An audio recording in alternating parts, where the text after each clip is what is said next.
Em nome do Pai que me criou, em nome do Filho que me resgatou, e em nome do Espírito Santo que me santificou, divina vontade, reina na minha vontade. Ó minha mãe, eu te amo, tu me amas. Dai-me um gole da vontade divina, minha alma, e abençoa a mãe para que todas as minhas ações sejam feitas diante de vossos olhos maternais. Em nome do Pai, do Filho e do Espírito Santo. Amém. Vinde, ó Espírito Santo, vinde por meio da poderosa intercessão do Imaculado Coração de Maria, vossa amadíssima esposa e nossa mãe. Amém. Vinde, ó Espírito Santo, vinde por meio da poderosa intercessão do Imaculado Coração de Maria, vossa amadíssima esposa e nossa mãe. Amém. Vinde, ó Espírito Santo, vinde por meio da poderosa intercessão do Imaculado Coração de Maria, vossa amadíssima esposa e nossa mãe. Amém. Pai nosso que estais nos céus, santificado seja o vosso nome, venha a nós o vosso reino, seja feita a vossa vontade, assim na terra como no céu. O pão nosso de cada dia nos dai hoje, perdoai as nossas ofensas, assim como nós perdoamos a quem nos tem ofendido.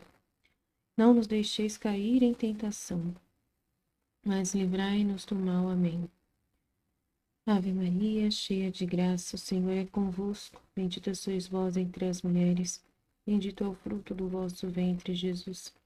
Santa Maria, Mãe de Deus, rogai por nós, pecadores, agora e na hora de nossa morte. Amém. Glórias ao Pai, ao Filho e ao Espírito Santo, como era no princípio, agora e sempre. Amém. Glórias ao Pai, ao Filho e ao Espírito Santo, como era no princípio, agora e sempre. Amém. Glórias ao Pai, ao Filho e ao Espírito Santo, como era no princípio, agora e sempre. Amém.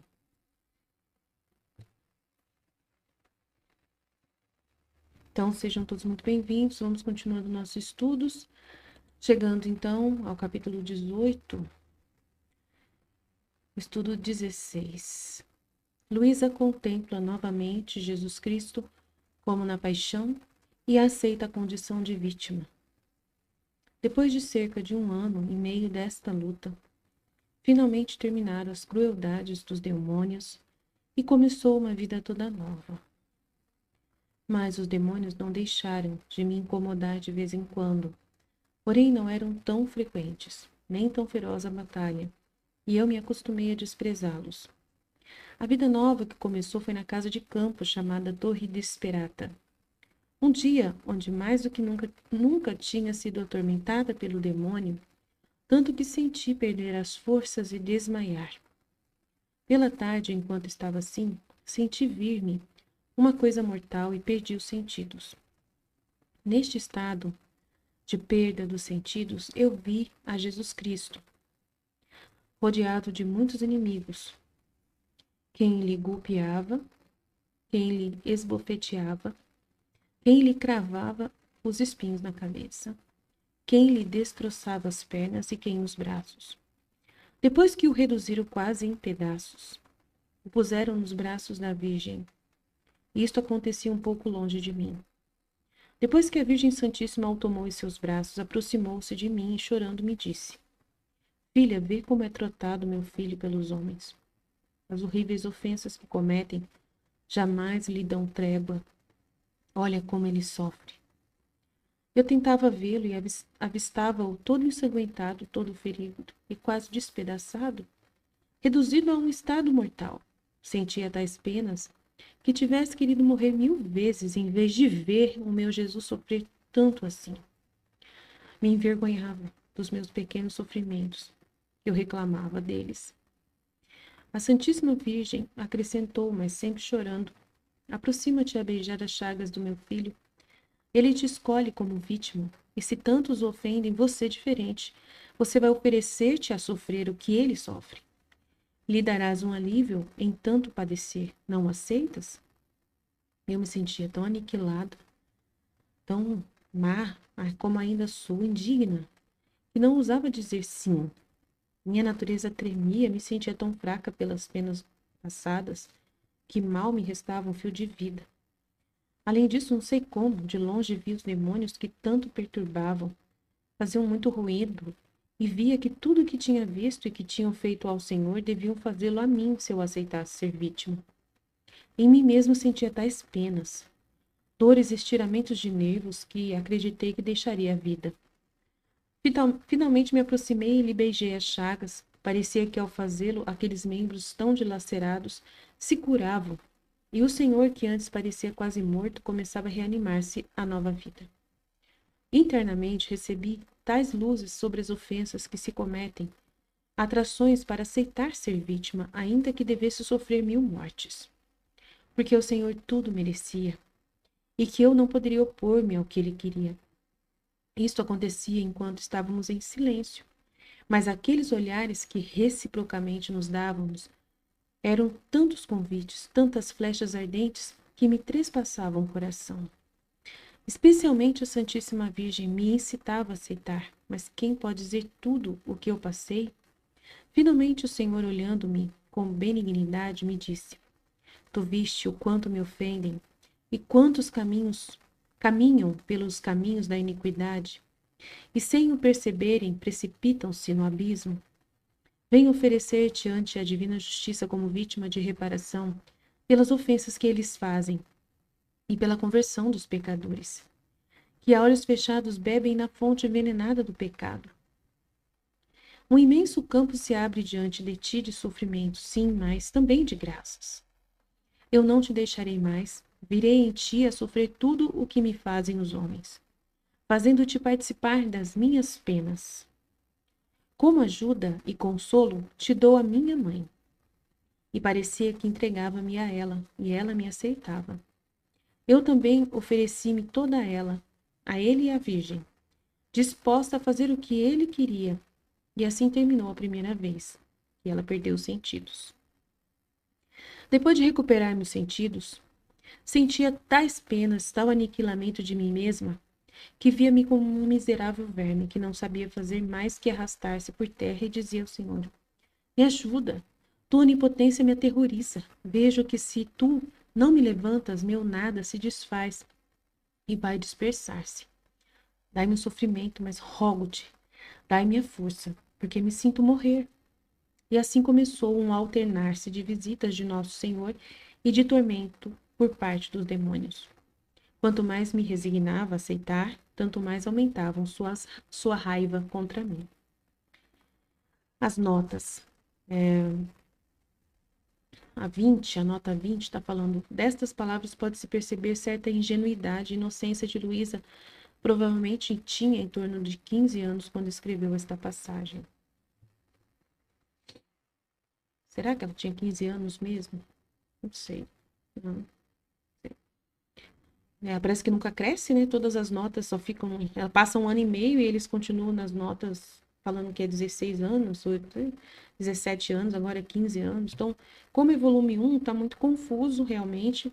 E a gente não entende realmente, né, em que situação que ela está. Porque ela acabou de narrar que passou por uma prova de demônios que durou 3 anos, depois mais 1 ano e meio. E eles falaram que ela estava com 17 anos, agora volta para os 15 anos. Então, tá muito confuso, tá? Então, eu não confio muito nessas notas, tá meio confuso.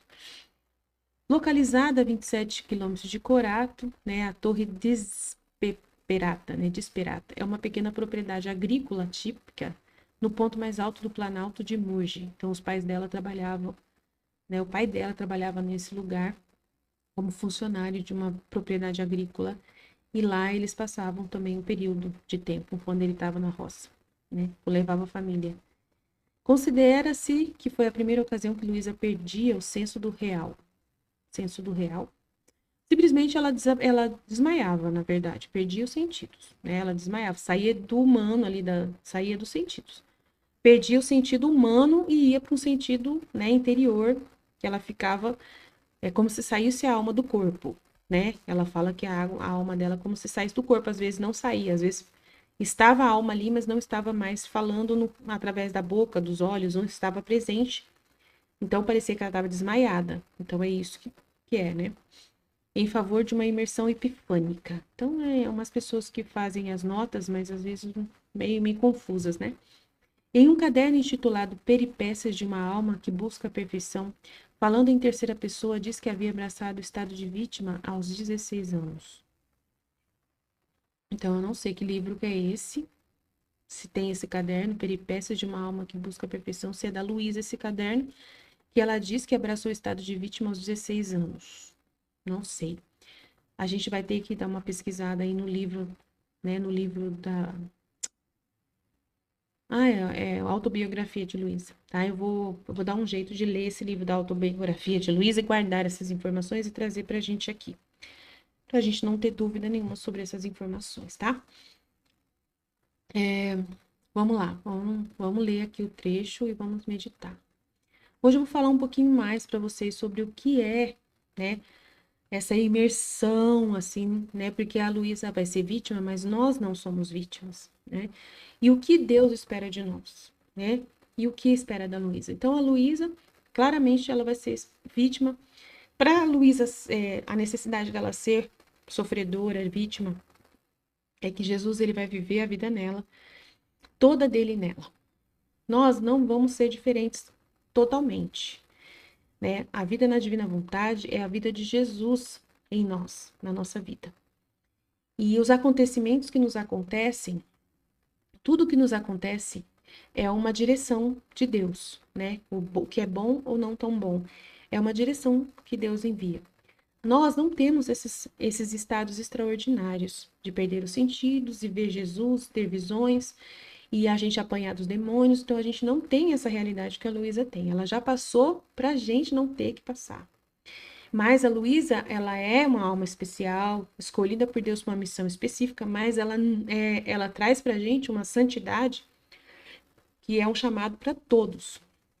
Então, assim, o que a Luísa viveu aqui poderosamente, misticamente, ela também convida nós a vivermos, né? Pela vida na divina vontade, pela santidade divina. Então, nós também somos chamados a essa santidade divina, uma santidade extraordinária. Então, não é só porque a Luísa viveu um estado extraordinário que nós não somos chamados a um estado também extraordinário. Mas o nosso estado, né, é mais simples, é viver numa simplicidade que não precisa de tudo isso, porque a Luísa vai consumar nela, Jesus vai consumar na Luísa a santidade humana.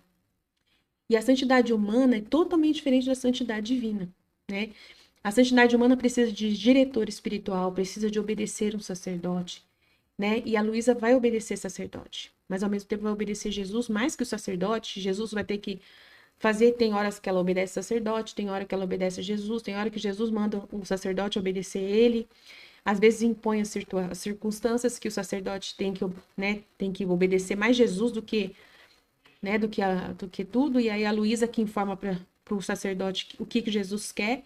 E aí Jesus manda lá uma guerra entre a África e a Itália e convence que ele está no comando da Luísa e que os padres têm que aceitar o estado de vítima. Então lá para frente vai ter um monte de discussão aí entre os padres. E nós, né, não somos chamados a ter essa realidade de diretor espiritual, só quem quiser mesmo. Mas a gente não acha um padre hoje que conhece a santidade da Luísa, a santidade divina e o livro do céu para nos dar orientação. Então a gente vai ter que se guiar pela divina vontade. A divina vontade está em todos os lugares. Ela está nos atos que acontecem ao nosso redor de Deus, os atos de Deus.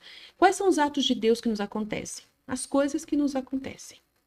Tudo que nos acontece do jeito como acontece. As pessoas que falam com a gente, as circunstâncias, as oportunidades que nos acontecem. A gente fica, né, neutro, sem se movimentar muito diante da nossa vida, né?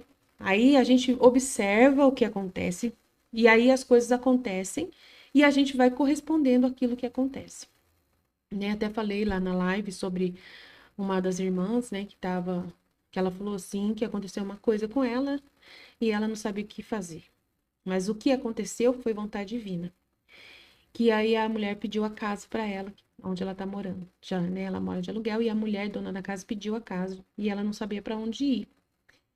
E aí, ao mesmo tempo, a mulher falou: se eu arrumar emprego, eu não vou precisar voltar para essa casa, né? Eu não vou precisar pedir a casa para você. Aí ela ficou pensando: o que que eu faço? Eu rezo para Jesus, para que Jesus faça ela arrumar emprego, e aí eu não preciso sair daqui. E aí né, é uma coisa assim, vou colocar na mão de Deus, é Ele que vai decidir. Não pode ser assim. Mesmo que possa Deus responder, mas a informação que chegou até ela foi que ela tem que procurar uma outra casa, né? Porque a primeira coisa que a mulher veio e falou para ela, eu vou ter que pedir a casa para você. E ela tem que morar em algum lugar. Então ela não pode simplesmente começar a ajoelhar, né? Ah, mas você não confia em Jesus? Não é para pedir para Jesus? Então a gente não vive de santidade humana, né? Santidade humana é diferente. A gente vai e pede para Jesus e manda Jesus tomar conta de tudo e a gente fica esperando, né? Só na oração. A gente fica lá ajoelhado rezando e não faz nada. Na divina vontade, claramente, quando uma pessoa chega e dá uma informação para a gente, ela já fala qual é a vontade de Deus. Que a gente procure, então, uma casa nova para alugar, uma casa de aluguel. Ai, mas só que eu não consigo achar uma casa no mesmo valor que essa. Paciência, tem que procurar andar, perguntar, né, buscar e tem que ver o que é possível fazer e confiar em Deus, falar: "Me ajuda, Jesus, a achar uma casa que eu tenha condições de pagar ou que eu confie que o Senhor vai me ajudar a pagar se for mais caro que essa. Então essa é 800. Senhor, eu só tô achando casa de 1.000 e já andei para tudo quanto é lado, eu não sei mais para onde ir. Me ajuda, Jesus." Então, você sempre vai ter um relacionamento com Jesus. Conversar com ele, desabafar com ele, não é com as pessoas. Falar com Jesus, desabafa com Jesus, pensa com Jesus.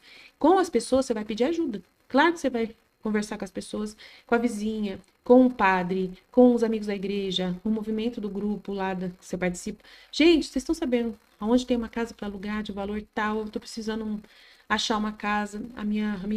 Né, a dona da minha casa está querendo que eu saia. Então, aí você tem que aceitar a vontade de Deus, por mais dolorido que seja, né? E aí, paciência. E confiar que Deus vai te dar os R$ 200 a mais para você pagar se você não conseguir a casa de 800, né? Você tem que confiar em Deus. E Deus não vai te desamparar. E, mas vai me apertar, vai faltar R$ 200, talvez. É o que Deus quer. Está incluído a vontade de Deus. E você não pode ter má vontade para poder obedecer. Então, nós não obedecemos diretor espiritual, mas obedecemos à vontade de Deus. A vontade de Deus impõe coisas. Você vai ter que procurar uma casa para alugar. Isso é uma coisa que a divina vontade impôs, é um exemplo. E aí, você fez tudo a sua parte. Deus não facilitou para você achar uma casa de 800, ele facilitou para você achar uma de 1.000. E aí você tem que confiar em Jesus. E Jesus está pedindo sacrifício. Então, tudo por amor e sacrifício. Tudo com espírito de mortificação. Por amor a Jesus, você vai procurar essa casa. Mas e eu vou rezar também que de repente a mulher arruma emprego. Claro, você pode rezar. Mas se for possível, Senhor, afasta de mim esse cálice, faça que a mulher arrume emprego. Eu quero fazer sua vontade, mas se for possível, afasta de mim esse cálice de ter que sair daqui. Pede mais um prazo para a mulher, né? Combina com a pessoa que tá querendo um aluguel também, que tá da outra casa que você achou, não sei. Vai conversando e vê como é possível, vendo os meios de pagamento, os meios como vai fazer para poder alugar e tudo mais. E assim você vai andando conforme a vontade divina vai desenhando. Você muda para essa casa, né? Essa casa nova que Jesus quis lá, ele quis e realmente a mulher mudou. Aconteceu mesmo tudo que a mulher tinha falado. Ela mudou mesmo para casa, ela teve que tomar a casa da casa e voltar para casa. Essa mulher não arrumou emprego e veio para essa casa. Então, aconteceu que ela teve que mudar a Hilda, né? Então, aí chegou lá, começa a acontecer coisas, né? Aqui um mês aparece um vizinho que já estava lá, que você não tinha conhecido, começa a soltar um som tão alto, assim, de repente começou. E é a vontade de Deus. Então você tem que obedecer à vontade de Deus, não se murmurar, não reclamar. Então a gente não tem diretor espiritual, mas a gente tem a vontade de Deus, que é pior do que qualquer diretor espiritual. É Deus, o próprio Deus, direcionando todas as coisas. Na vida da Luísa também, né? Deus, ele também está permitindo coisas na vida dela. Então, ela passou por mais cerca de 1 ano e meio da luta com os demônios. Depois, finalmente, terminaram as crueldades dos demônios e começou uma vida toda nova. Mas os demônios não deixaram de me incomodar de vez em quando. Porém, não eram mais tão frequentes e nem tão feroz a batalha, e me acostumei a desprezá-los. Então, ela começou a saber como desprezar os demônios. E uma vida nova começou, né? E uma vida toda nova começou. Um dia onde mais do que nunca tinha sido atormentada pelo demônio, né? Nesse dia foi muito atormentada. Tanto que senti perder as forças e eu desmaiei. Pela tarde, enquanto eu estava assim desmaiada, senti vir-me uma coisa mortal e perdi os sentidos. Neste estado, via Jesus. Então ela estava desmaiada e nesse estado ela conseguiu ver, ter visões. Desmaiada. Então imagina que você desmaiou e você começou a, né, em espírito ver Jesus, ter uma visão. E ela viu Jesus rodeado de muitos inimigos. Quem lhe golpeava, quem lhe esbofeteava, quem lhe cravava os espinhos na cabeça, quem lhe destroçava as pernas, quem os braços. Então é um fato que aconteceu da vontade de Deus na vida da Luísa. Como acontece na nossa vida. Algum fato acontece. Seu marido, de repente, chega em casa e fala, tô desempregado. Do nada, seu marido estava tranquilo ontem, mas hoje tô desempregado. Vontade divina. Glória a Deus. Seja feita a vontade de Deus. Deus sabe de tudo. Deus tem um paraquê de tudo isso. Ele vai nos, né, tem uma porta aberta, tem um livramento, alguma coisa tem aí. Então você vai ter que ter sempre uma disposição para viver a vontade de Deus e não ter medo de nada que possa lhe acontecer. Isso é a maior santidade de todas as santidades que existem, acima de todas as santidades que já existiram na face da terra. É a santidade da divina vontade. Nossa Senhora viveu assim, Jesus viveu assim, Luísa viveu assim. Quando Deus queria, ele desenvolvia alguma coisa. Mas não é só coisas ruins que ele permite. Às vezes ele permite coisas também boas. Não é só coisas ruins. Às vezes seu marido chega e fala assim: "Ah, ganhei, né? Ganhei uma promoção. Nossa, hoje, né, ganhei uma promoção, agora eu vou ser isso, vou fazer aquilo e é muito melhor, meu salário melhorou." E tal, também acontece. Não é só coisas difíceis, mas coisas boas também podem acontecer. E nessas coisas boas também tem decisões. E aí, sempre quando é uma coisa assim, mulher, principalmente que é casada, às vezes vem uma proposta, aí ela tem que conversar com o marido, porque ela não é dona do próprio nariz.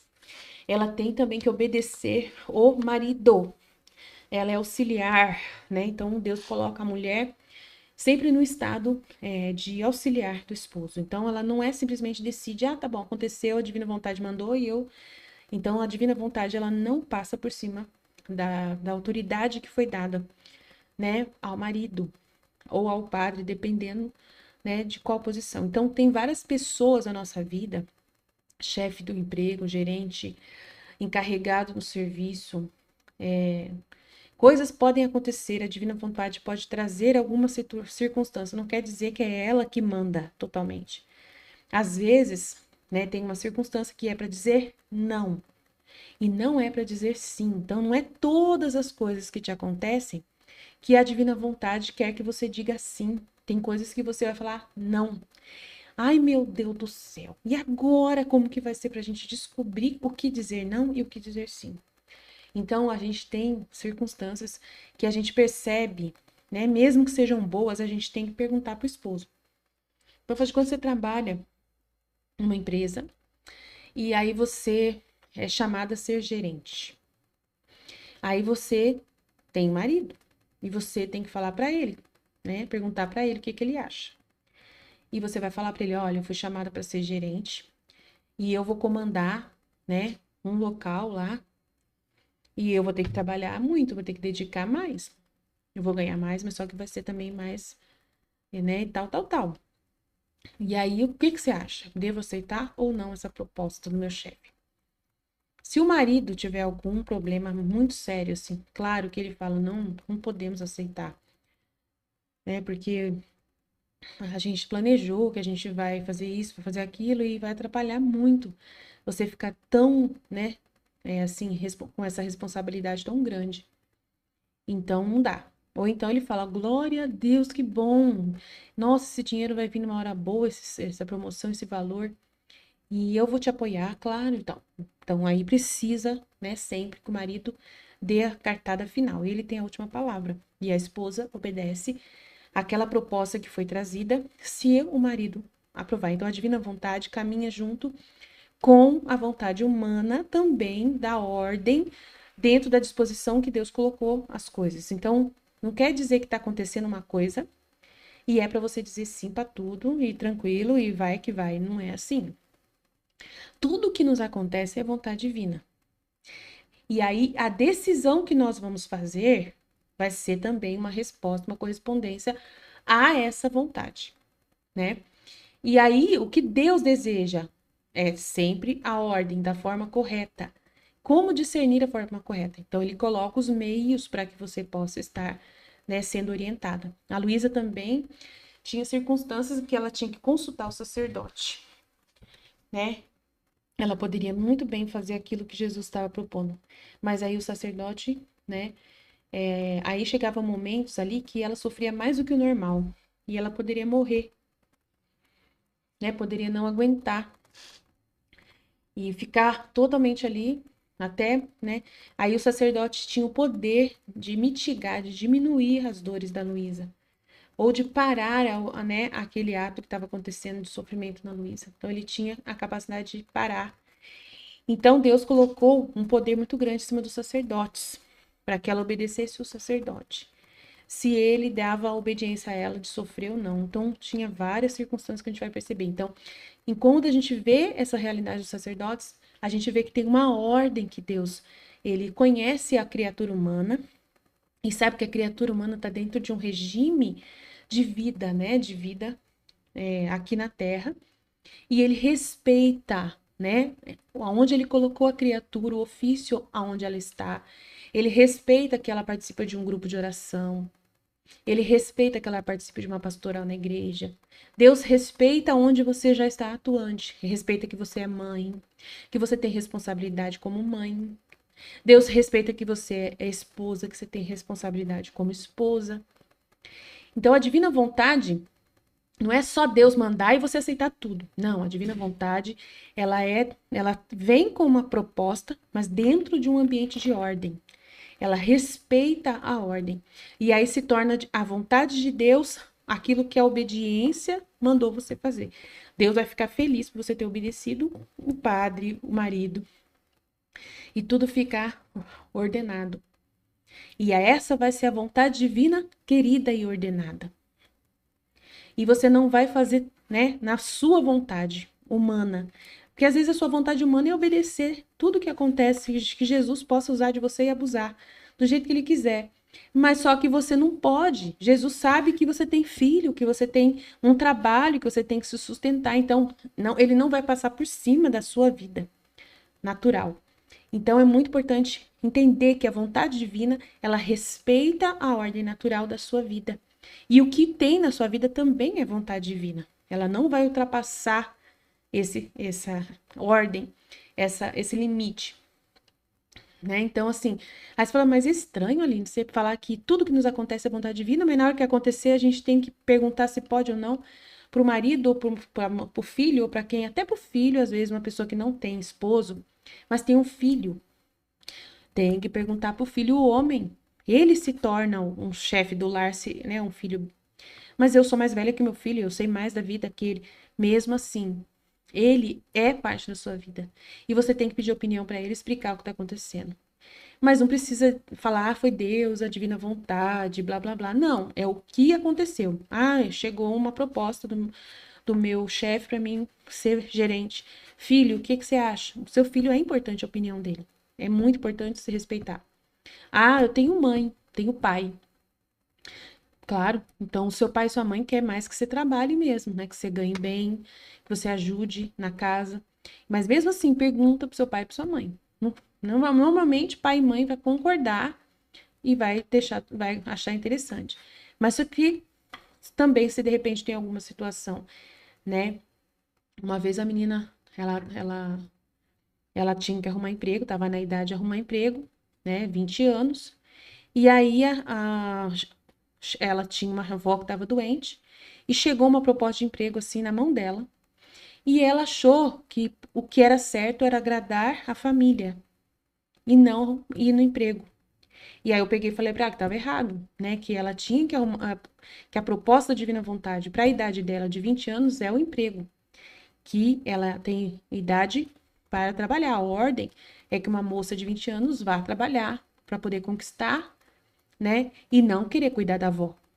Então, para cuidar da avó, tem as filhas da avó. Você não é responsável pela sua avó, você é responsável pelos seus pais, né? Mas você, com 20 anos, você tem uma idade ativa que você precisa trabalhar para começar a ter os seus, né, o seu INSS já contando para um dia você aposentar. Então, se você não começa a trabalhar fichado, como que você vai lá para frente ter planos para poder de estabilidade financeira? Nunca vai poder ter. Então, né, você quer 60, mas a divina vontade não vem ultrapassar a ordem da natureza humana, de que você tem que trabalhar. Eu falei para ela, não, você não podia ter negado o serviço. Era a divina vontade trazendo uma situação, duas situações, a sua avó doente para cuidar e o emprego. E você estava esperando o emprego, você está na idade de emprego. Você não tem obrigação de cuidar da sua avó. Você é neta da sua avó, você não é filha da sua avó. Então, a obrigação de cuidar da sua avó é da sua mãe. Ah, mas minha mãe tem uma criança pequena. Não tem problema nenhum. Ela não é sozinha, ela tem irmãos. Então, ela não pode dar, né, essa mãe não pode tirar da filha a ordem das coisas. Então, também tem que saber discernir. Daí eu falei para ela, tem que saber discernir o que é a vontade de Deus que está sendo trazida para você. Sempre tem uma ordem das coisas. E você tem que rezar, conversar, refletir, pedir ajuda, perguntar para as pessoas que têm mais experiência que você na divina vontade, para poder você tomar a decisão certa. Ou conversar com o sacerdote, explicar toda a situação para um sacerdote e pedir ajuda para ele para te dar essa informação, né? E aí, com certeza, ele vai saber ser orientado por Deus para te dar orientação. Mas é bom abrir a palavra de Deus. Deus também dá informações da palavra de Deus. Ele está sempre presente na nossa vida e dando sinais para a gente claros. Então, a gente, cuidado com os egoísmos dos pais, né? O egoísmo ou a sua própria cabeça de querer agradar pessoas. Às vezes, acima da ordem, você quer agradar as pessoas, né? E quer fugir da responsabilidade. E trabalhar para um jovem de 20 anos, 22, 23, 18, é muito importante, porque tem que começar a contar agora, né, no tempo de carteira de trabalho ali, né, de INSS. Jesus respeita essa ordem da gente pagar o INSS, da gente ter um emprego, isso é muito importante, isso aí faz parte. Uma das coisas mais valiosas que Deus permite pra gente é o emprego. Até Jesus, que Jesus trabalhou. Então a gente tem que valorizar. Tem certas coisas que têm ordem e a gente tem que seguir essa ordem, tá? Ah, mas a família não vem antes. A família vem para te apoiar também a trabalhar, né? E não trazer algum encargo para você na hora errada. Então a família vem para ser um apoio para você, para poder fazer as suas vezes. Se você estava cuidando da sua avó e estava procurando emprego ao mesmo tempo, essa família tem que ter alguém que fale, pode ir, minha filha, trabalhar, que é sua vez de trabalhar é agora. Eu já trabalhei, já estou encaminhada, você não. Então eu vou cuidar da avó, fica tranquilo, vai trabalhar. Entendeu? E ela vai ajudar em casa com o dinheiro, vai pagar de repente uma conta de luz, uma conta de água, já ajuda muito a família. Então, tem coisas muito importantes que na divina vontade a gente tem que perceber, tá? Então, são dicas muito valiosas. Aí aqui. Um dia onde mais do que nunca tinha sido atormentada pelo demônio, tanto que senti perder os sentidos. Neste estado, via Jesus Cristo rodeado de muitos inimigos. Quem lhe golpeava, quem lhe esbofeteava, quem lhe cravava os espinhos na cabeça, quem lhe destroçava as pernas, quem nos braços. Tudo isso é pecado, tá, gente? Tudo isso é o pecado. Depois que reduziram quase em pedaços, o puseram nos braços da Virgem. E isso acontecia um pouco longe de mim. Depois que a Virgem Santíssima o tomou em seus braços, aproximou-se de mim chorando e me disse: ela não pode mais sofrer. Então ela está pedindo para uma pessoa da terra, que é a Luísa, né, fazer isso, né, fazer isso. Olhar para Jesus, ver como ele é tratado pelos homens, né, através do pecado. As horríveis ofensas que cometem jamais lhe dão trégua, né? Então as ofensas que Jesus recebe são esses golpes de esbofeteamento, né, cravando espinhos na cabeça, né, que é a paixão de Jesus que se renova através das ofensas todos os dias. E daí ela fala, olha como é tratado meu filho pelos homens, as horríveis ofensas que cometem jamais lhe dão trégua, olha como ele sofre. Eu tentava vê-lo e avistava-o todo ensanguentado, todo ferido e quase despedaçado, reduzido a um estado mortal. Sentia tais penas de que tivesse querido morrer 1000 vezes em vez de ver o meu Senhor sofrer tanto. Então ela sentiu uma dor muito grande de ver o Senhor dela tão maravilhoso sofrer tudo aquilo. E ela se envergonhava dos seus pequenos sofrimentos. Então, quando você vê Jesus, né, o inocente, lindo, um Deus que não merecia passar por nada, só ser amado, amado, amado e louvado, glorificado, nesse estado, misericórdia, pelos nossos pecados, você fala, que isso, gente? E eu reclamo dos meus pequenos sofrimentos. Se eu passo fome, tô quase louca, né? Se eu sou humilhada, quase que eu quero ter um troço. Se alguém não olha pra minha cara, né, e finge que não me viu, quase que eu tenho uma, né? Meu Deus, se alguém me fala alguma coisa, né, uma indireta assim, que eu sinto que alguém disse alguma coisa contra mim, meu Deus, já tô, e Jesus, olha, quase em pedaços. Que coisa. Então ela também se sentia envergonhada dos seus pequenos sofrimentos, e nós também. A Santíssima Virgem acrescentou, quase chorando: aproxima-te a beijar as chagas do meu filho. Ele te escolhe como vítima. E se tantos o ofendem, tu, oferecendo-te a sofrer o que ele sofre, lhe darás um alívio em tantos sofrimentos. Não aceitas? Então a Nossa Senhora, poderosa, né? Ele mandar, né, a Nossa Senhora para perguntar para Luísa se ela aceita. Nossa, não é fácil não. Eu me sentia tão aniquilada, tão má, como ainda sou indigna, que não ousava dizer sim. Olha só, ela não ousava dizer sim, mas não era porque ela não queria, mas é porque ela não achava digna, né? Minha natureza tremia, isso é humildade, né? Minha natureza tremia, me sentia tão fraca pelas penas passadas, que mal me restava um fio de vida. Então ela estava ainda sofrida, né? Estava lembrando aquilo que ela já tinha sofrido, né? Então ela ficou meio confusa ali. Além disso, não sei como de longe vi os demônios que tanto perturbavam, faziam tanto ruído, e eu via que tudo que tinha sido feito com Jesus, eles iriam fazer comigo, né? E eu deixaria a vida, se assim acontecesse. Se eles viessem fazer comigo, eu ia morrer, com certeza. Finalmente me aproximei e lhe beijei as chagas. Parecia que ao fazê-lo, aqueles membros tão lacerados se curavam. Então ela se aproximou e conseguiu beijar as chagas dele. E aí ela percebeu que os membros dele se curavam enquanto ela beijava, né? O poder de vítima, né? O que o poder de vítima poderia fazer, que era curar Jesus. Então é muito grande. E o Senhor, que antes parecia quase morto, começava a se reanimar a se reanimar. Então, olha o dom de vítima, como que faz. Internamente recebia tais luzes sobre as ofensas que se cometem. Então, ela começou a entender o que era toda aquela dor de Jesus e o que eram as ofensas dos homens que faziam aquilo com ele. Atrações para aceitar, então, a ser vítima, ainda que devesse sofrer 1000 mortes. Né? Mesmo que ela visse que ela ia sofrer 1000 mortes, que ela ia ver que ela ia apanhar, apanhar, apanhar e quase morrer, mas desde que, né? Não importa quantas vezes ela ia passar assim, passar por isso, né? Então ela sentiu uma luz muito forte e uma atração muito grande para aceitar a ser vítima, ainda que tivesse que passar por isso tudo, 1000 vezes. Porque o Senhor merecia. Porque o Senhor merecia tudo, tudo, tudo dela, né? De amor, de passar, né, no lugar dele por aquilo tudo. E que eu não poderia me opor ao que ele queria, né? Essa missão. Isso acontecia enquanto estávamos em silêncio, mas aqueles olhares que reciprocamente nos dávamos eram tantos convites, tantas flechas ardentes, que me trespassavam o coração. Especialmente a Santíssima Virgem me incitava a aceitar. Mas quem pode dizer tudo o que eu passei? Finalmente o Senhor, olhando-me com benignidade, né, olhou com muita bondade para ela e disse: Tu viste o quanto me ofendem, quantos caminhos caminham, quantas pessoas caminham pelos caminhos da iniquidade? E o mais triste, né? Sem perceberem, precipitam-se no abismo.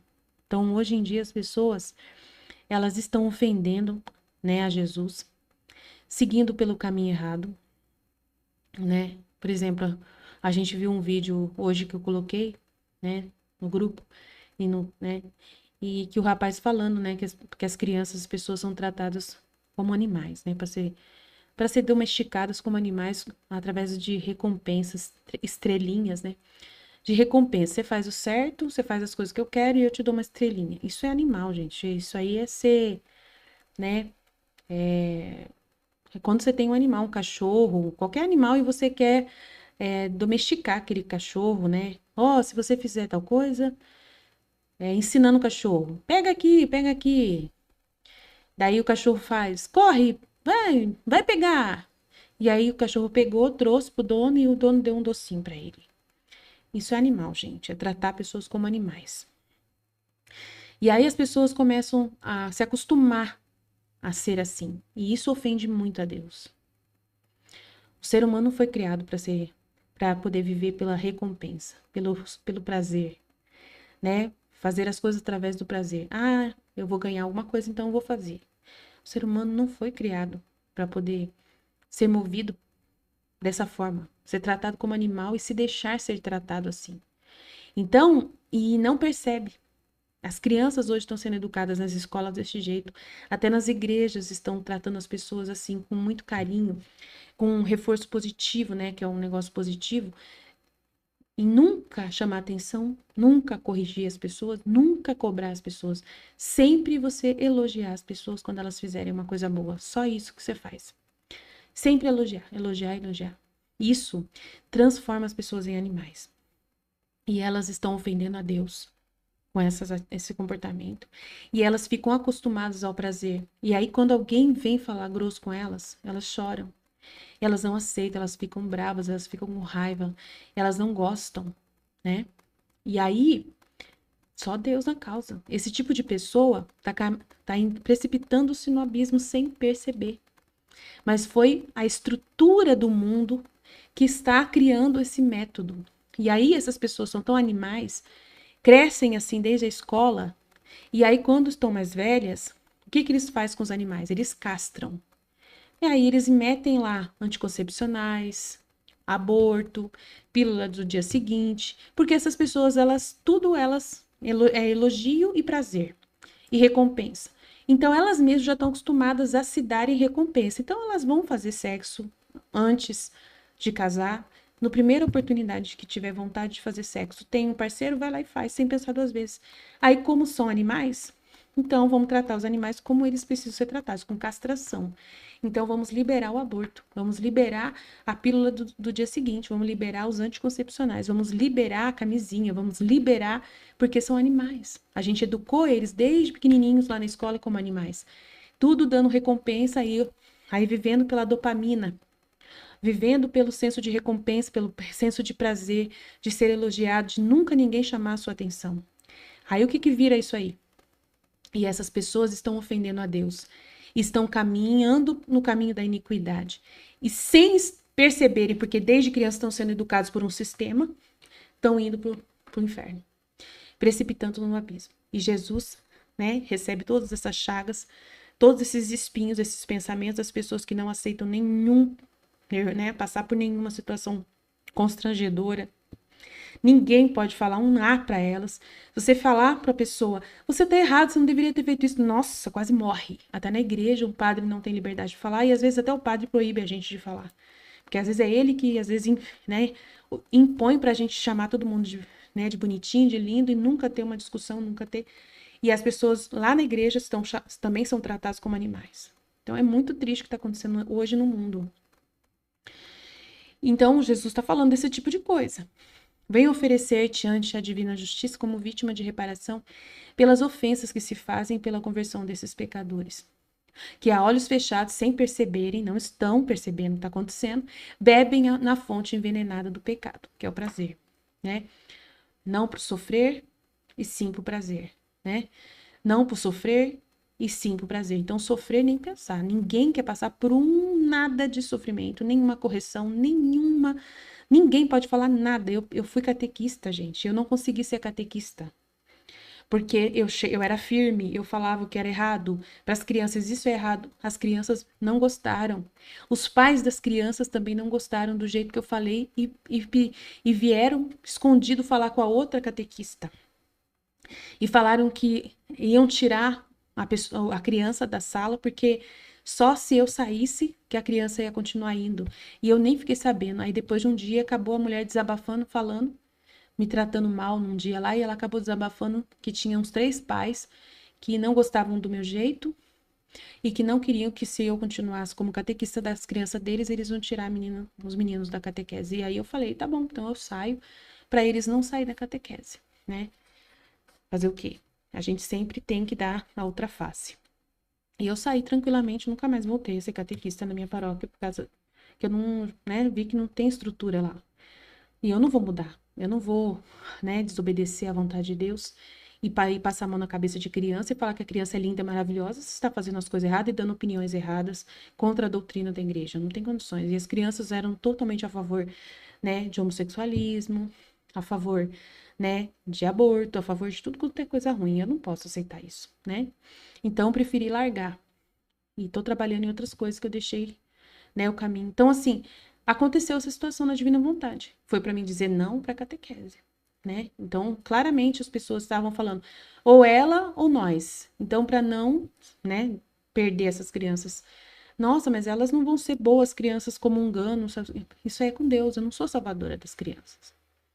Né? Jesus, ele falou, você não é a salvadora delas. Deixa que eu cuido. Vai ser filha da Divina Vontade de me obedecer.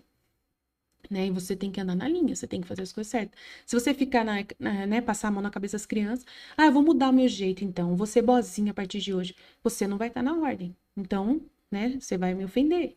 Vai ser mais um que vai me ofender. E eu não posso. Então, eu sou para reparação, não sou para ofender a Deus, né? Então, a Luísa também é para reparação. Então, ela veio oferecer-te ante a divina justiça como vítima de reparação pelas ofensas que se fazem e pela conversão dos pecadores, que a olhos fechados estão bebendo na fonte envenenada do pecado até dentro da própria igreja na catequese. Um imenso campo se abre diante de ti, de sofrimento, sim, mas também de graças. Eu não te deixarei mais, virei a ti a sofrer tudo o que me fazem os homens, fazendo-te participar das minhas penas, como ajuda e consolo te dou a minha mãe. E parecia que entregava-me a ela e ela me aceitava. Então, entregava a Nossa Senhora e a Nossa Senhora aceitava ela. E eu também ofereci-me toda a ele e à Virgem, disposta a fazer o que ele queria, e assim terminou a primeira vez que ela perdeu os sentidos. Depois de me recuperar deste estado, eu senti as penas, né? Senti as dores no corpo. Que ela voltou pro corpo e sentia as dores no corpo dela. E tal aniquilamento de mim mesma, né? Que ela estava aniquilada, né, sofreu muito. Que via-me como um miserável verme, que não sabia fazer mais que me arrastar por terra de tanta dor que ela estava. E dizia ao Senhor, me ajuda, Jesus. Nossa, eu tô acabada aqui. Tua onipotência me aterroriza.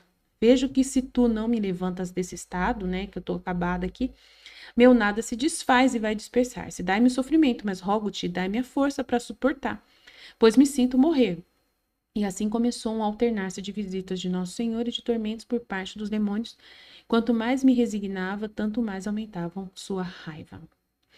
E assim ela começou a proposta aí, né, do chamado a vítima. Luísa precisa ser vítima para poder receber as graças da maior graça de todos, que é o dom de viver na vontade divina. Se a Luísa não passasse por toda essa realidade, ela não teria disposição para receber o dom de viver na vontade divina e as verdades do Filho Supremo. Então, é muito importante você entender que é por isso que a Luísa sofre e é por isso que Deus coloca ela no estado de vítima, tá? Então, guarda isso no seu coração e pouco a pouco a gente vai compreendendo mais. Eu quero falar mais um pouco com vocês sobre a vida interior. Que a Luísa, né, ao desmaiar, ela tem uma vida interior profunda, cada vez mais profunda, com visões e tudo mais. Nós também vamos ter uma vida interior com dons especiais que vão se manifestar em nós, né? Então, eu quero te ajudar, né, explicando como que a vida espiritual se desenvolve. Todos nós, seres humanos, né, batizados, que fomos batizados, somos chamados a crescer na vida interior, né? Então, é muito importante, que esse assunto é muito profundo, exige de nós uma sintonia com o Espírito Santo. Quando falamos sobre vida espiritual, a vida da graça, nós estamos nos referindo a uma realidade gerada, produzida por Deus em nós, no instante em que nós fomos batizados. Jesus, no Sermão da Montanha, segundo São Mateus, compara o reino dos céus a um grão de mostarda, e depois se torna uma árvore frondosa. A vida espiritual pode ser bem descrita a partir dessa metáfora. Ou seja, o reino dos céus é como um grão de mostarda, Que grão é esse? São João, na sua primeira epístola, diz que aqueles que nasceram de novo receberam em si a semente de Deus. Ou seja, eles têm em si essa proposta da vida divina através do batismo, né? Mas é de maneira germinal, como uma sementinha. E o que acontece quando nós somos batizados é isso. Deus introjeta na nossa alma essa sementinha da vida divina. Todos nós somos chamados a ter essa vida divina. Jesus, durante a sua oração sacerdotal em João capítulo 17, ele disse que a vida eterna é esta, que conheçam a ti, o Deus Todo-Poderoso, e a Jesus que enviaste. Ou seja, a vida eterna, aquela vida que nós teremos no céu, na eternidade, é a mesma vida do Pai, do Filho e do Espírito Santo através da humanidade santíssima de Cristo. Esta vida eterna já começou em nós, no dia em que nós somos batizados. E nesse batismo, Deus plantou em nós a semente dessa vida eterna. Então, nós precisamos crescer no conhecimento, né, dessa vida de Deus em nós. Crescer no conhecimento de Deus. Porque ele fala que a vida eterna é que conheçam a ti, Deus Todo-Poderoso, e a Jesus Cristo que enviaste. Então, conhecer a Deus e Jesus. E o que nós fazemos no livro do céu? A gente vai mergulhar profundamente nas verdades do Fiat Supremo, que vai nos ensinar quem é Deus e quem é Jesus. Profundamente. E já estamos vendo a Luísa, né, desenvolver desde já toda essa vida com Jesus, né? E ele está projetando nela algo que também vai acontecer em nós, como a gente já tem falado. E então, plantou em nós essa semente dessa vida eterna, plantou em nós a sua própria vida divina. De tal modo que Jesus pode dizer no capítulo 15 de São João, eu sou a videira e vós sois os ramos. De tal modo que ele pode dizer, como Saulo disse no caminho, né, como ele disse para Saulo no caminho de Damasco, Saulo, Saulo, por que me persegues? E isso se tornou tão real, tão concreto na alma de São Paulo, que ele depois, escrevendo aos Coríntios em sua primeira epístola, dirá que todos nós somos membros do corpo de Cristo. Ou seja, a mesma vida divina que circula na alma de nosso Senhor é a vida divina que é dada a nós, de maneira germinal. Então, por isso que ele é a cabeça, ele é a videira verdadeira e nós somos os ramos, nós somos enxertados na vida de Jesus. Na cruz, ele deu a vida dele. Por que a Luísa está tendo que viver essa realidade? De beijar as chagas de Jesus e sentir o sofrimento de Jesus. Porque é a vida dele que ela vai repetir, né, nos atos dela. Ele vai viver a vida dele, né, a mesma vida dele na pessoa da Luísa. Não tem uma vida da Luísa, é a vida só de Jesus. Nós vivemos só da vida de Jesus, que é a vida divina, é a vida sobrenatural que ele doou para nós. Então não é a nossa vida, não é a minha vida, Aline, a minha vida de vítima é uma vida especial, não. A santidade divina é a vida de Jesus. É a vida de Jesus na nossa vida. É a santidade divina de Jesus, não nossa. Então, é isso que a gente tem que entender. Então, essa vida sobrenatural foi dada para São Paulo, quando ele teve essa experiência aí com Jesus no caminho de Damasco, né? Por que me persegues? Aí ele entendeu que ele estava perseguindo na pessoa do Estevão e na pessoa dos cristãos, Jesus. Ele entendeu. E aí, na primeira epístola, ele falou que todos nós somos membros do corpo de Cristo. Se a gente persegue uma pessoa, a gente tá, né, do corpo de Cristo, um cristão, a gente está perseguindo Cristo, mesma coisa. Então, ele teve essa experiência de entender que ele estava perseguindo os cristãos, não era Cristo. Mas Jesus falou, Saulo, Saulo, por que me persegues?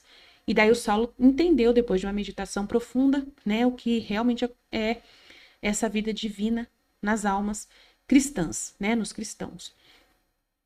Então, é uma vida que nasce diretamente de Deus. É uma vida que procede do Pai, do Filho e do Espírito Santo mediante a humanidade santíssima de Cristo pelos méritos da sua paixão. Aí, por isso que ele está sofrendo as ofensas das mesmas dores da paixão, mesmas dores que ele sofreu lá nos momentos que ele apanhou, foi espancado pelos soldados e ela teve a visão dele espancado pelos soldados e ele pedindo para que ela assumisse aquelas dores dele. Ele não está falando assim, você vai agora pegar uma faca e você vai se sacrificar. Não, ele não está fazendo isso. Ele leva ela em espírito e ela revive a paixão dele. Então, você vê que é a vida dele que ela está vivendo, não da vida dela. Não é do sangue dela, é do sangue de Jesus. A dela não tem valor. Você vê que o sangue dela não tem esse valor. Só o valor é o sangue de Jesus. Então, ela vai sofrer as dores de Jesus, né? E a vida de Jesus que vai se repetir na vida dela. Então, é muito engraçado, muito interessante. Engraçado não. Interessante isso, né? Como que acontece isso na vida da Luísa de uma forma tão concreta, assim, tão incrível. Então, Jesus conta outra parábola no início do Sermão da Montanha, quando diz que o reino dos céus é como um semeador que saiu a semear. Parte caiu no meio do caminho, outra parte caiu entre as pedras, outra caiu entre os espinhos, e outra caiu em terra boa e produziu seu fruto 330, 60 e 100 por cada semente. Em outras palavras, todos nós recebemos a semente de Deus. Porém, aí vem a pergunta: por que essa semente não cresce na vida de todos igualmente? Por que que muitos de nós, muitas vezes, somos estacionados, né? E somos ou uma terra de pedras, ou somos uma terra no meio do caminho, ou somos uma terra cheia de espinhos, e não somos terra boa? Por que que muitos de nós não é terra boa? Então é muito importante. Por que que muitos na igreja são anões na vida espiritual? Há pessoas que passam décadas batizadas e na igreja e continuam ainda sendo crianças com o germe da sementinha que não germina, que é sufocada pelos espinhos, que não consegue crescer no meio das pedras, né? Anões espirituais, crianças que não conseguem crescer nem não conseguem se desenvolver na vida espiritual e na vida divina, que não cresce. Por que isso acontece? Haveria muitos modos para se falar disso. Diria-se tantos quantos são os seres humanos na Terra, no sentido de que se nós pegássemos cada cristão batizado, possivelmente nós teríamos ali uma história de malogro, né, da vida de Deus no mundo. Ou seja, a história de uma vida de Deus, né, divina, que ficou incubada, que ficou ali parada, que não germinou, que foi sufocada pelos espinhos. E Jesus fala muito isso no livro do céu, o quanto que a vida dele é sufocada. Na live que a gente teve quinta-feira, ele falou no trecho que é uma vida dele sem fôlego, e ele não consegue viver porque a vontade humana não permite que ele viva na alma. Então, aí ele explica que a vontade humana, a pessoa que tem vontade humana, né, ela tem as suas próprias opiniões, as suas próprias preocupações humanas, tão presa em si mesma, que não consegue dar fôlego para Jesus. É como se não se faltasse circulação de sangue, é como se o coração não batesse e como se não tivesse respiração. Então não dá para a vida dele crescer. Não cresce de jeito nenhum. Ele falou no livro do céu. É triste. Então ficou parada, ficou infrutífera por inúmeras razões, né? E muitas dessas razões, ou algumas delas, são de ordem, digamos, emocional, psicológica. Pessoas feridas que não conseguem sair de suas feridas, né? Carência emocional. Essa realidade, né, de receber recompensa desde pequenininho, cresceu nessa ordem, ou se acostumou com essa dinâmica que está na igreja agora, que está no mundo, de todo mundo passar a mão na cabeça, e ninguém, né, de não aceitar correção de jeito nenhum. Tem muita gente, né, nessa fase que a gente está, que já não consegue mesmo ter essa capacidade, não aceita que alguém, né, lhe dê ordem, não aceita obedecer, não tem capacidade de obedecer, é uma rebeldia absurda, né? E fica reclamando, colocando a culpa nos outros, nunca assume a própria culpa diante das coisas. Não tem, né? Aí tem um negócio chamado supereu, que a pessoa coloca a culpa nos outros, sempre a culpa nos outros. Eu não consigo crescer porque a pessoa fulano me xingou. Eu não consigo aprender porque fulano é chata, porque ela é briga, porque ela me tirou do grupo, porque ela, né, ela me impõe uma regra, eu não, né, e tal, tal, tal. E eu não obedeço, não acho necessário obedecer, eu quero fazer do meu jeito, só o meu jeito dá certo, o jeito dela não dá certo, então ela me tira do grupo, então não tem graça. Então, é muitas coisas que fazem atrapalhar a pessoa, né? E a pessoa fica conversando consigo mesma e combinando consigo mesma e dependendo de sinais especiais que Jesus tem que dar para poder ela continuar amando Jesus. Jesus não tem que dar sinal nenhum para você. O maior sinal de que Jesus já te ama e que ele deu essa santidade divina, da divina vontade para você, é o sangue dele que ele derramou na cruz. né? Imagina, gente. A vida da Luísa já é um sinal suficiente, não precisa mais que isso. Se você veio aqui para poder estudar esse livro do céu e você está pedindo para Jesus te dar sinais de que isso é bom, se não é, gente, que absurdo. O maior sinal que existe é a própria vida de Jesus que ele deixou para nós. É uma graça tão grande. Esses escritos, só porque um padre não conhece, que você conversou na sua paróquia e ninguém conhece sobre a Luísa, mas vai procurar na internet e ver quantos padres que falam da Luísa Picarreta fora do Brasil, né? E tenha paciência, não precisa ser do seu jeito. Espere em Deus. Se eu, na minha época, quando não tinha ninguém falando da divina vontade, eu pensasse desse jeito, precisasse de um sinal para saber se a divina vontade era boa ou não, meu Deus, que dor. Eu nunca, não pensei nisso. Eu fui e peguei o livro do céu em italiano e comecei a traduzir. E falei, o Brasil precisa conhecer isso. Eu vou, né, trazer isso para o Brasil. Não importa se não tem ninguém, a partir de mim, alguma pessoa vai conhecer. E comecei. Eu não preciso da aprovação das pessoas, eu não preciso da opinião de ninguém. Eu não posso viver pelas pessoas, eu tenho que viver pelo que Deus está trazendo para mim. Pelo que Deus está me oferecendo. E daí apareceu para mim Luísa Picarreta na internet. Eu estava pensando foi Deus que trouxe para mim. Eu estava procurando uma coisa nova para mim e apareceu a Luísa. Então eu tive certeza que era um sinal. A Luísa Picarreta já era um sinal. Não precisava de mais sinais. Agora esperar que um padre conhecesse, eu vou ver se o meu padre da minha paróquia conhece. E aí, só assim que eu vou aceitar viver a divina vontade e ler o livro do céu. Gente, não existe isso. Deus é muito claro. O presente já é esse, já é ter o livro do céu à sua disposição, né? Então, por isso que o germe não cresce. Porque você ouve a si mesma. Você não ouve Jesus. Você não fica vivendo com Jesus, dando valor às coisas de Jesus. Você deixa as coisas de Jesus de lado e vai conversar com você mesmo. Eu acho que não está prestando para nada. Eu acho que isso aí não vai adiantar nada. Vou fazer outra coisa. Eu acho que é melhor eu ir lá para São Luís Maria de Montfort, que ele é mais conhecido. Eu acho que eu vou estudar com o Padre Paulo Ricardo, que ele é mais conhecido. Gente, que dor no coração de Jesus, né? Jesus trouxe para você um presente tão grande, você, por causa que não é conhecido, você vai pelo que é conhecido, né? E Jesus, quando ele veio para a Terra, ele era desconhecido. Ninguém sabia quem era Jesus. Já pensou se ele dependesse, né, de que o padre, que fulano de tal conhecesse ele e falasse dele, né? Tanto que ele era parente do Zacarias. E o Zacarias ficou mudo. Era o pai de João Batista. E o Zacarias duvidou da gravidez da sua mulher, que era estéril. Já pensou se Jesus dependesse de Zacarias, tanto que ele chegou para Nossa Senhora e falou assim: eu sou um sacerdote famoso, eu sou um sacerdote considerado e eu vou educar Jesus, né? Eu vou educar Jesus. Nossa Senhora, na hora, sentiu no coração: ele vai educar Jesus, o Filho de Deus vivo.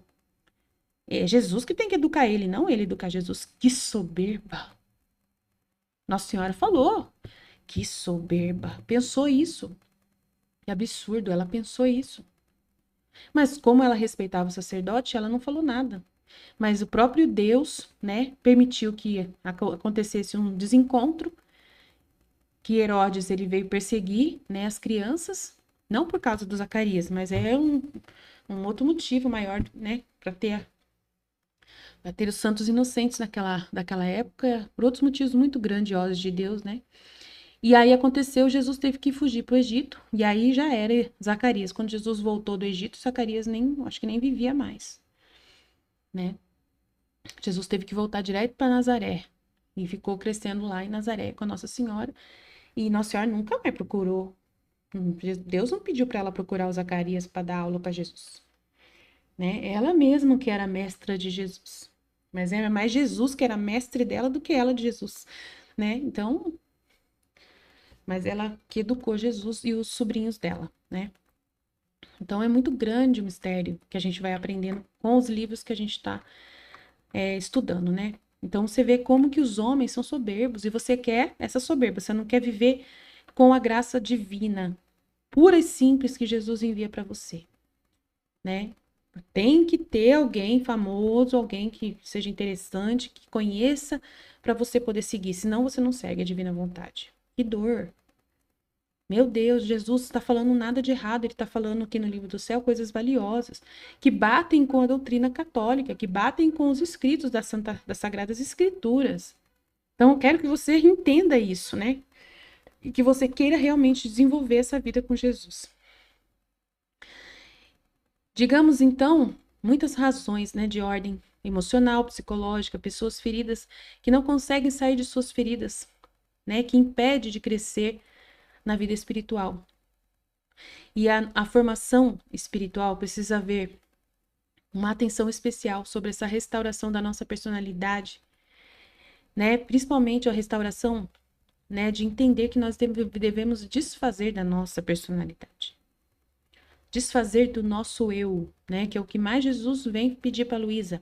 Destruir o eu para poder se vestir de Jesus, né, para ter a personalidade de Cristo. E ela está sendo forjada por Jesus, você está vendo. E a gente também vai ser forjado por Jesus, né? E aí esse nada vai acabar com suas feridas. Com essas feridas, você vai se viver pela influência da graça de Deus somente, né? Como eu já expliquei no último vídeo, que a gente tem que ser um nada e viver agarrado a Jesus e na influência de Jesus em nós, e não da influência do demônio, não da influência das pessoas, não da influência do mundão, de nada externo, né? Ninguém, né? E aí você não vai ter mais feridas, mimimi, opiniões, ouvir a si própria, nada disso. E não vai deixar a semente que Jesus está plantando em você sem germinar, porque Ele vai ser a sua vida. Ele vai ser a fonte da sua vida. E é só nele que você vai pensar o tempo todo, né? E aí vai sarar as suas feridas que estavam atrapalhando você de crescer, de deixar essa semente crescer. E vai destruir os motivos de ignorância. Por exemplo, tem pessoas que não conhecem a Deus porque não estudam a doutrina, tem preguiça de estudar, não conhece as escrituras, também tem preguiça de se dedicar, não conhece, né, esses escritos também que estão sendo conhecidos agora, não quer conhecer, não quer ter boa vontade para ler, né, já quer desistir por causa de pouca coisa. E tudo que a igreja ensina, o catecismo, né, e por isso dificilmente vai progredir na vida espiritual, porque tem ideias equivocadas acerca de Deus, pois não viveu a catequese corretamente, né? Não tem catequese suficientemente, né, Mas a maior parte das pessoas, sobretudo que estão na igreja, não crescem na vida espiritual por razões de ordem espiritual e moral. Isso é muito sério. Elas não levam a sério, né? Não colocam Deus em primeiro lugar. E a vida de oração, coitado, é pior, né? É triste. Usam a oração como seguro de vida, como um banco, né? Deus como um banco, faz negociações. Reza lá 9 dias e espera a graça. Se não vem a graça, não reza mais tão cedo, né?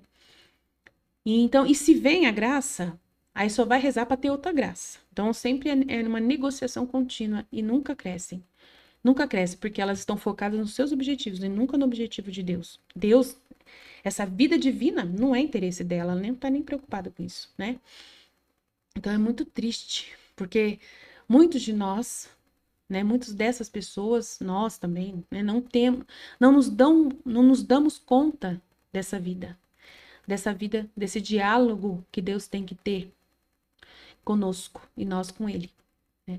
E muitos de nós vivemos nos nossos próprios pensamentos, né, refletindo em nós mesmos com as nossas próprias opiniões.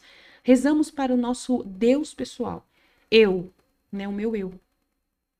Ficamos raciocinando, eu vou fazer isso, depois vou fazer aquilo, vou falar com essa pessoa hoje, né, amanhã, né, eu tenho que resolver tal coisa, né, eu vou dormir hoje mais cedo, senão amanhã não vou conseguir acordar na hora. Eu queria descansar um pouquinho, porque depois, no final de semana, vai ser pesado, compromisso da igreja, né? Depois eu tenho que fazer uma coisa na hora do almoço, depois do almoço, isso, e fica muitas coisas conversando somente consigo mesmo. E não tem uma vida com Deus, não tem vida com Deus. É uma vida interior em que nós servimos a nós mesmos e aos nossos próprios interesses. Quando vamos conversar com Deus, Deus está externamente e Ele tem que ser aquele que é obrigado por nós, através de uma negociação, a fazer a nossa vontade. E nós não estamos nem preocupados com a vontade dele, nunca, nem passa pela nossa cabeça isso, né? A gente quer que a vontade dele seja a nossa vontade, porque a gente acha que a gente está pedindo a vontade dele. E muitas vezes nós estamos pedindo só favores para nós mesmos, interesses pessoais que nunca tem nada a ver com Deus. Nunca tem a ver com Deus. E aí a vontade divina é universal. A vontade divina sempre visa o bem universal de toda a humanidade. Tem sempre benefícios eternos e visam o bem do primeiro até o último homem. O que você está vivendo na divina vontade, você vai entender que a reparação em direção a todas as pessoas é um ato de louvor, de sacrifício, em nome de todos os que não fazem. Então, por exemplo, na situação da Hilda que eu contei, ela muda para aquela casa, paga um pouquinho mais caro, mas aceita a proposta de Jesus, faz um sacrifício por amor a Jesus de estar, né, desfazendo, né, daquela realidade de que pagava 800, agora está pagando 1.000. Está se sofrendo um pouquinho mais, se apertando um pouco mais, deixando às vezes de comprar uma coisa, ou trabalhando um pouco mais, fazendo uma hora extra ou vendendo alguma coisa para poder, né, suprir. E é um sacrifício a mais por amor a Jesus. E ela oferece. Enquanto outras pessoas estariam murmurando, enquanto outras pessoas estariam xingando, ela está agradecendo pela graça de Deus. Então, em nome de todos, ela faz isso. Então, é um ato universal. Nunca é um ato pessoal. Então, a gente vive na vontade divina, vivendo com Jesus para dar total satisfação, né, ao que ele está trazendo de opções para nós, de situações para nós. Enquanto outras pessoas vão fazer uma coisa, nós fazemos o que é certo, o que é ordem, o que a vontade de Deus espera de nós. E isso se torna bens universais, porque Deus está recebendo uma satisfação, uma glória que ele não recebe das outras criaturas. Então é muito grande o que Deus está oferecendo para a gente de uma vida espiritual verdadeira, que cresça, cresça, cresça muito dentro de nós. Então é isso. Por enquanto, vou deixar assim. E aí, pouco a pouco, a gente vai trazendo mais meditação dessa para acrescentar para vocês. Amém? Jesus, eu confio em vós, estivemos reunidos, continuaremos sempre no amor e na misericórdia desse Deus infinito, poderoso, Pai, Filho, Espírito Santo. Amém, Jesus? Eu confio em vós. Deus abençoe e até mais.